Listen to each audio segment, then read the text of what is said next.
And this year we've themed the conference Me, Myself, Us, because it's about peer power in action, and that's the spirit of this whole event. So I'd like to start by introducing the Lancashire User Forum, lovingly known as LUF, who are the peer-led initiative at the heart of Red Rose recovery. What a crowd you are. God almighty, who's rolled here. For the last 15 years, Red Rose Recovery and LUF have been bringing volunteers to DDN National Conference. We brought hundreds of people to this conference, more people than I've got grandkids. It's one of our biggest dates in our recovery networking calendar, and it's an honour to be in front of you today to explain what the LUF is. We give recovery a voice and shape the service that supports beneficiaries. LUF is about building connections, getting friendships, hope, and togetherness. Yeah, so the stalls we do isn't just about handing out leaflets, it's about proper human connection for the public. It's about changing perceptions and breaking down that stigma. Just one conversation at a time. For those who need it, it's a kind word, 5 minutes of our time, a warm hug, some practical help around harm reduction, our pathway to recovery. Sometimes the best thing you can give someone is just a bit of your time, a bit of understanding, a bit of empathy, and actually kind of passing someone, giving someone signposting to where they need to go. As people in recovery ourselves, we've been there, we understand and can actually get where they're going. I'm going to tell you how I crashed and burned, and then rose like a phoenix from the flames of the car crash that was my life, my career. Who am I? I'm assuming there's some people in recovery in this room, so let's try this, shall we?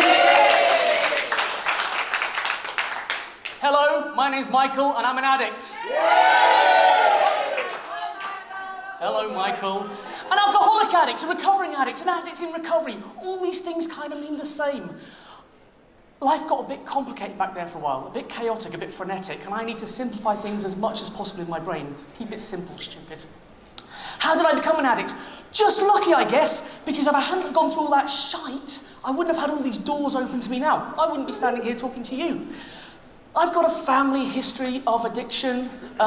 Genetics loads the gun, but it's our lifestyle that pulls the trigger. I grew up on a council estate down in England.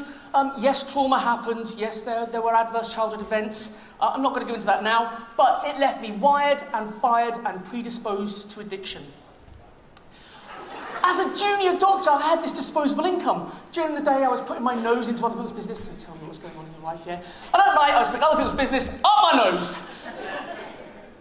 But of course, I can't be an addict, I'm a doctor. Even though I might be jagging drugs, it's not going to happen to me.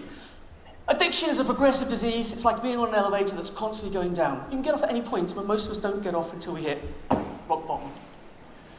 I was in denial, didn't even notice I was lying. I thought my drug use was glamorous. I was quite arrogant and proud. I'm a doctor, of course.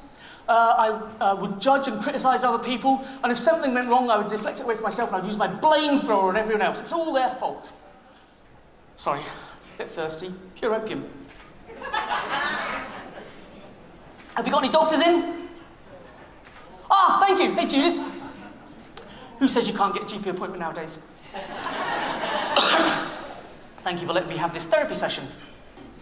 I couldn't go forward and I couldn't go back, so they tried to make me go to rehab, and I said, yes, I'm dying here. So I went to this place in Scotland. Love this place. It was like pressing fast forward on my recovery. They saved my life and my career. Going into rehab is very difficult for a doctor. You have to become the patient. And in there, I was judging everyone else. I was like, you're a psychopath, you're a bampot, you're a slut. Hi, how you doing, mate? Did you hear that? She just said I am. Stick it in me, I'm daft! And, recovery is fun. I didn't get into recovery to be miserable. It's a journey of perseverance out of isolation. Find your tribe. It's just for today, one day at a time. This too will pass. No one should be written off because of the hardest chapter in their life. I own my addiction. I own my recovery. It's my superpower. I'm trying to reduce stigma, increase understanding, compassion, hope, tell people there is a solution and that nothing is surmountable. My name is Michael, and I'm a very grateful recovering alcoholic addicts and perfectly imperfect human being. Thank you!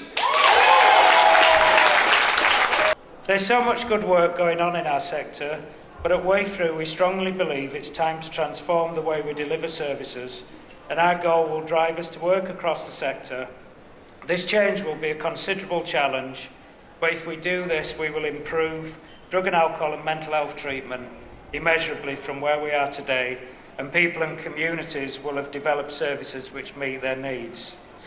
We want to save 1 million lives and enhance 1 million more. To make all this happen, we will become a true system leader, a generous partner and genuine co-producer with a reputation for innovation and a proven ability to influence. We'll invest in our staff and volunteers as the most important drivers of change.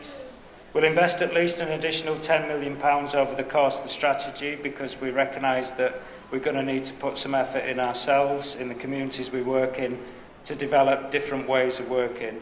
Don't forget to come and visit the Way Through stall and get your copy of the strategy. And here's another pair of that. Got some free sunglasses if you're planning to go out. Thank you. I can't actually see anything now. Little darling, the smiles returning to the faces.